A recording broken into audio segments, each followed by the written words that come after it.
जवैनिया गांव के समीप गंगा का कटाव है। देखिए कितना बुरी तरह से ज़मीन धंस रहा है, कट रहा है।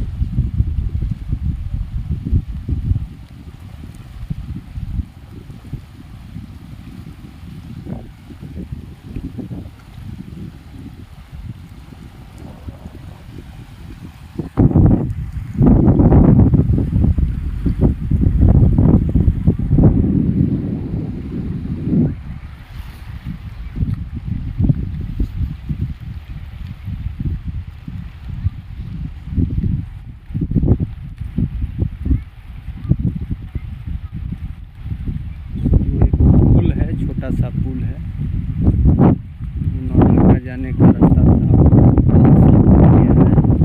पुल है, गिर गया है पानी में। इतनी सरका पुल है जो गिरने वाला है।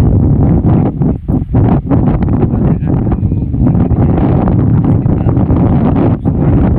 गया है, गिरने वाला है।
चारों तरफ से इसका माटी हट गया है, कट कर गिर गया है।